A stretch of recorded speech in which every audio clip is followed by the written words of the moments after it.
अस्सलाम वालेकुम, नमस्ते, सत श्री अकाल, आदाब। आज की वीडियो में आज की वीडियो का टॉपिक कल से अच्छा टॉपिक है। मतलब ना, ऐसा टॉपिक नहीं है, इंटरेस्टिंग टॉपिक है आज की वीडियो का टॉपिक है दी Shivaji Maharaj history warrior warrior for मतलब ऑफ इंडिया। तो शिवाजी के बारे में मुझे अगर आप लोगों को बताऊं तो कुछ भी इल्म नहीं है। बस ये इल्म है कि मुगल मतलब जब मुगलों का दौर था, मुगल अंपायर जो थे, वो उस दौर की बात है मेरे ख्याल ये लोग कर रहे हैं। तो वीडियो देखने के बाद ही हमें पता चलेगा। 10 मिनट की वीडियो है और इसके बाद जो है अपना रिएक्शन वीडियो के बाद ही हम दे सकेंगे, क्योंकि अभी तो मुझे कुछ भी इल्म नहीं है। जो लास्ट वीडियो हमने अपलोड की थी उसके अंदर जो हमने आपको बताया था वो हकीकत के ऊपर मबनी था। तो काफ़ी लोग मतलब आते हैं कमेंट्स वगैरह, तो कोई मसले वाली बात नहीं है। अच्छा, ये कोई भी भाई मुझे वीडियो सजेस्ट करना चाहे इस वीडियो के ऊपर आप रिएक्शन करें तो हम उसके ऊपर ज़रूर रिएक्शन करेंगे। आप नीचे जो है ना डिस्क्रिप्शन के अंदर मेरा व्हाट्सएप नंबर मिल जाएगा, वहाँ पे जाके आप मुझे लिंक भेज सकते हैं या फिर आप वीडियो का स्क्रीनशॉट भेज सकते हैं। और इस वीडियो में क्या दिखाया गया मुझे अभी इल्म नहीं है, वीडियो के बाद ही हमें पता चलेगा। आप इकट्ठे वीडियो देखते हैं, वीडियो के बाद मिलते हैं और अपना जो है ना रिव्यू और एक्सपीरियंस जो मतलब इस वीडियो से हमने किया वो मतलब चेक करेंगे और आपको भी बताएंगे। तो वीडियो को शुरू करते बिना टाइम वेस्ट किए।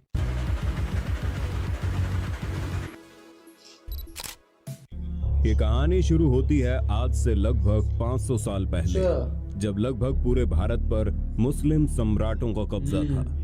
एक तरफ शाहजहां तो दूसरी तरफ आदिल शाह और दक्कन के सुल्तान अब्दुल कुतुब शाह। एक देश जहां पर हिंदुओं का घर था, वहां पर पूरी तरह से मुस्लिमों और पुर्तगालियों का कब्जा था।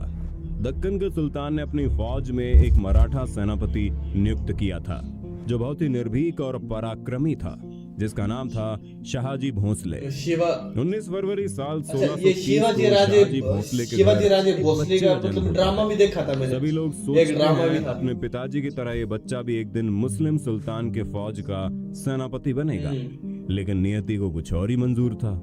किसे पता था एक ऐसा बच्चा जिसका पिता खुद मुस्लिम सम्राट की फौज का सेनापति है, एक दिन भारत में जितने भी मुस्लिम सम्राट मौजूद हैं, सम्राट क्या बोलते हैं यार, ये मुझे बताना, सम्राट का क्या मतलब है? और सेनापति तो मतलब फौज का बंदा ही होता है, सिपाही जैसे बोलते हैं, जिसे भारत के महान सम्राटों में से एक माना जाता है। अरब और खाड़ी देशों से आए हुए मुसलमान भारत के राज्यों पर कब्जा तो कर लिए थे, लेकिन इतनी दूर से यहाँ के राज्यों और किलों को संभालने के लिए मंत्रियों को लाना संभव नहीं हो पाता था। इसलिए उस वक्त के सभी मुस्लिम सम्राट भारत में ही रहने वाले हिंदू लोगों को अपने सेनापति और मंत्रियों के पद पर नियुक्त कर दिया करते थे। इसी सिलसिले में दक्कन के सम्राट ने शाहजी भोसले को अपनी फौज का सेनापति नियुक्त कर लिया। शाहजी सेना में उच्च पद पर आसीन थे और साल 1630 में महाराष्ट्र के शिवनेरी के किले में हमने रिएक्शन भी किया था, अगर वीडियो नहीं देखी तो नीचे मिल जाएगी हुआ। डिस्क्रिप्शन में स्थानीय देवी शिवाय के नाम से पुत्र का नामकरण हुआ, जो आगे चलकर छत्रपति शिवाजी महाराज के नाम से विश्वविख्यात हुए। शिवाजी के पिता का काम के सिलसिले में हमेशा घर से बाहर रहना होता था, इसलिए शिवाजी की देखरेख उनकी माताजी और उनके गुरु दादू जी किया करते थे। शिवाजी के गुरु का मानना था कि शिवाजी भी जब बड़े होंगे तो वो अपने पिता की तरह मुस्लिम सम्राट के एक बेहतरीन सेनापति बनेंगे। ये वक्त था 1646 के लगभग, जब शिवाजी की उम्र महज 16 साल की थी। उस वक्त भारत में किसी भी हिंदू शासक का अपना स्वतंत्र राज्य को स्थापित कर पाना लगभग असंभव था, क्योंकि भारत के लगभग हर एक हिस्से में मुस्लिम सम्राट का कब्जा था। और अगर कोई हिंदू शासक अपना स्वतंत्र राज्य स्थापित करना भी चाहता तो उसके लिए 3 परिस्थितियों का होना बड़ा जरूरी था। एक, कि वो शक्तिशाली साम्राज्य के केंद्र से दूर हो ताकि कोई भी सम्राट उस पर अटैक न कर पाए। जमीन खेती के लिए अनुपयोगी हो ताकि कोई भी मुस्लिम सम्राट उस पर कब्जा करने के बारे में सोचे ही नहीं। अनुपयोगी के क्या मतलब है यार, बताना। जंगलों से घिरा हो ताकि छापामार युद्ध या फिर गोरिल्ला युद्ध किया जा सके। यही परिस्थितियां साल 1646 में शिवाजी के लिए अनुकूल बनी, जब इन्होंने स्थानीय किसानों मावली के समर्थन से अपनी सेना का निर्माण किया। शिवाजी बहुत ही अच्छी तरह से जानता था कि किसी भी साम्राज्य को स्थापित करने के लिए किलों की क्या महत्वता है, इसलिए सिर्फ 15 साल की उम्र में ही उन्होंने आदिल शाह अधिकारियों को रिश्वत देकर तोड़ना, चाकन और कुंधाना किले को अपने अधिकार में कर लिया। इसके बाद उन्होंने थाना फोर्ट, कल्याण फोर्ट और भिवंडी फोर्ट को मुल्ला अहमद से छीनकर अपने अधिकार में कर लिया। इन घटनाओं ने आदिलशाही साम्राज्य में हड़कंप मचा दिया कि आखिरकार ऐसा कौन आ गया जो मुस्लिम सम्राट किस साम्राज्य में दखल अंदाजी कर रहा है। जैसे उन्हें पता चला कि ये काम कोई और नहीं बल्कि शाहजी भोंसले का बेटा शिवाजी कर रहा है। शिवाजी को रोकने के लिए उनके पिता को गिरफ्तार कर लिया गया। इसलिए शिवाजी ने अगले 7 साल तक आदिल शाह पर सीधा आक्रमण नहीं किया। शिवाजी ने लगभग 7 सालों का इंतजार किया और धीरे धीरे अपनी सेना को बढ़ाता रहा। एक वक्त ऐसा आया जब उसने एक एक करके 50 से ज्यादा किलों को अपने नाम कर लिया। धीरे धीरे शिवाजी का प्रभाव बढ़ने लगा। अब लोगों को यह महसूस होने लगा था कि कोई तो ऐसा है जो मुस्लिम सम्राट को टक्कर देने वाला है। अपने डर को कायम रखने के लिए और शिवाजी के बढ़ते प्रभाव को रोकने के लिए साल 1659 में बीजापुर की बड़ी साहिबा ने अफजल खान को 10,000 सिपाहियों के साथ शिवाजी पर आक्रमण करने का हुक्म दे दिया। उस वक्त अफजल खान को सबसे क्रूर और सबसे ताकतवर शख्स माना जाता था, क्योंकि जिसका भी सामना उससे होता था उसकी मौत निश्चित थी। सबसे पहले तो अफजल खान ने शिवाजी को उकसाने के लिए कई मंदिरों को तोड़वा डाला और बहुत सारे हिंदू नागरिकों का कत्ल करने लगा। अफजल खान को इस बात का पता था कि शिवाजी बहुत ही चालाक है, इसलिए वो एक एक करके सभी किलों को अपने कब्जे में ले रहा है। कहीं न कहीं अफजल खान को भी शिवाजी से डर लगने लगा था। यही वजह थी कि अफजल खान ने उसे चालाकी से मारने की सोची और अफजल खान ने शिवाजी को मिलने के लिए न्योता भेजा। शिवाजी तुरंत ही न्योता स्वीकार कर लेता है और अफजल खान से मिलने की जगह नियुक्त करता है।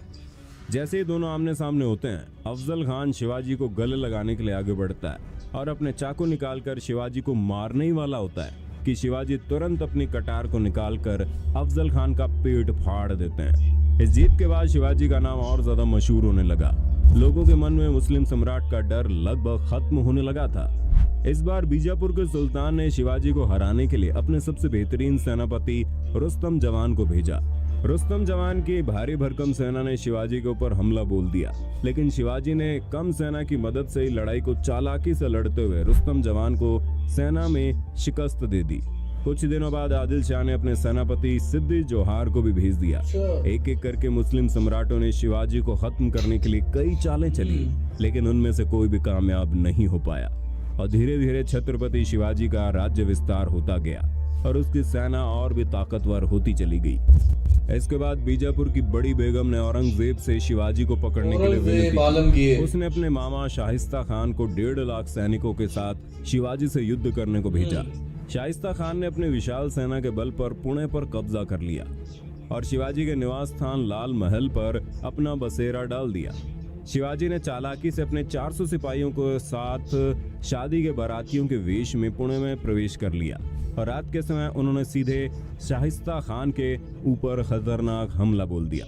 शाहिस्ता खान ने जैसे ही देखा उनका सामना छत्रपति शिवाजी से हो रहा है, वो डर के मारे खिड़की से कूदकर अपनी जान बचाकर भागने लगा, लेकिन शिवाजी की तलवार के खतरनाक वार से बच नहीं पाया। हालांकि शाहिस्ता खान जिंदा तो बच गया, लेकिन उसके हाथ की उंगलियां शिवाजी की तलवार से कट गई, जिसकी वजह से उसकी बहुत बेइज्जती हुई।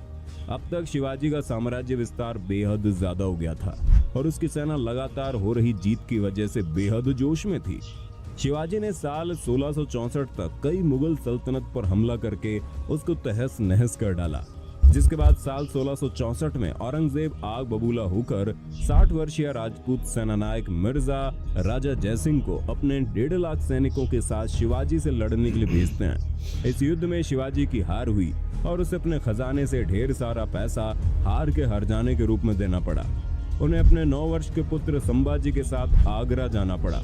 शिवाजी को नियंत्रित रखने के लिए पहले यह तय हुआ कि उन्हें मुगल दरबार में कोई पद दिया जाए, लेकिन फैसले को बदलकर शिवाजी को घर में कैद करने का आदेश दे दिया।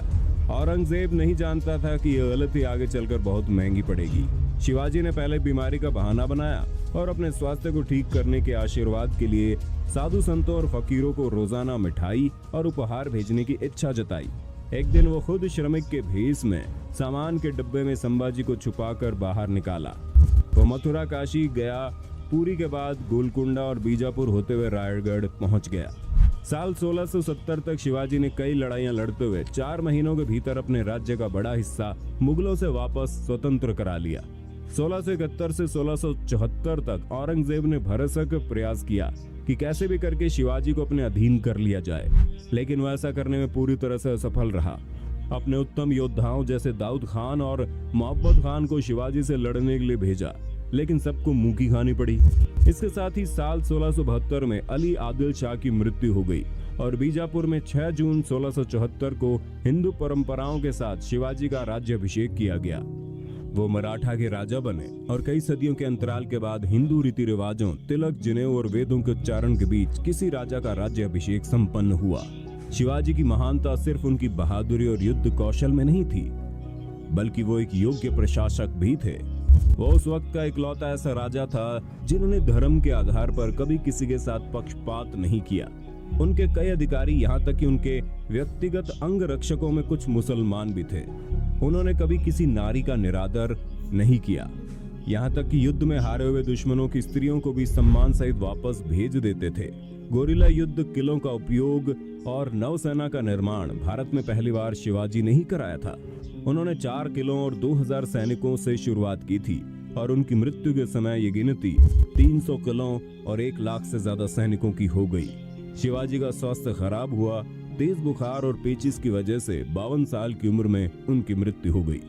आपको जानकर हैरानी होगी, उस वक्त औरंगजेब यहाँ का सबसे ताकतवर शासकों में से एक माना जाता था, लेकिन छत्रपति शिवाजी की वजह से उसे लगभग 25 साल तक युद्ध करना पड़ा और अपने जीवन के अंत तक युद्ध लड़ते लड़ते औरंगजेब पूरी तरह से बर्बाद हो चुका था। और छत्रपति शिवाजी वो शख्स था जिसकी वजह से कई सालों लंबी लड़ाई के बाद एक बार फिर से पूरा हिंदुस्तान भगवामयी हो गया। दोस्तों, ये जानकारी आपको कैसी लगी और आप वीर छत्रपति शिवाजी के बारे में क्या सोचते हैं, कमेंट में बताना। तो जी हाँ, वीडियो जो है एंड हो गई है। काफ़ी इंटरेस्टिंग वीडियो थी।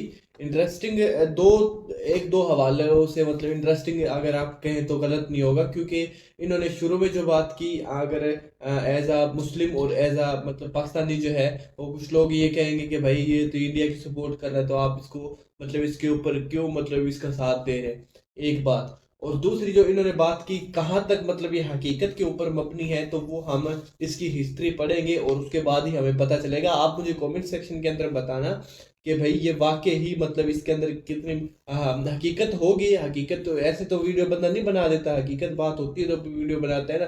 तो शिवाजी राजे भोसले का एक ड्रामा भी आता था, मुझे अभी कंफर्म उसका नाम याद नहीं है, क्या था उसका नाम, तो काफ़ी ज़बरदस्त किस्म का वो ड्रामा था। और मुझे हैरानगी हुई सुन के कि अपना ये मुगल अंपायर जो है, इनको भी इन्होंने शिवाजी राजे भोसला जो है, इन्होंने ही इसको टक्कर दी थी। और अपना औरंगजेब आलमगीर जो है, उनको भी इन्होंने टक्कर दी थी। इसके अंदर कितनी हकीकत है, कुछ पाकिस्तानी यूट्यूबर्स और अगर इंडियंस की हम बात करें, कुछ इधर की फेवर करते अपना औरंगजेब आलमगीर की, और कुछ जो है उस साइड पे जो है इंडिया की तरफ जो उसकी फेवर करते हैं। मुझे ये भी लाजमी बताइएगा आप कि इंडिया के अंदर मतलब जो है आलमगीर जो है, औरंगजेब आलमगीर जो है, वो उसको इंडिया में कैसा माना जाता है। महमूद गजनवी जो है, उसको कैसा मतलब उसको उसके बारे में क्या विचार है आप लोगों के, मुझे कमेंट सेक्शन के अंदर आप लोग लाजमी बताना। तो वीडियो जो है, वीडियो ज़बरदस्त थी। और एंड करते हैं इसी दुआ के साथ कि हंसते रहें, मुस्कुराते रहें, आबाद रहें, शाद रहें। हंसते रहे, मुस्कुराते रहे, शाद रहे, आबाद रहे, जहाँ भी रहे खुश रहे। तो वीडियो जो है मिलते हैं एक और बेस्ट वीडियो के साथ। अपना रखिए ख्याल। अल्लाह।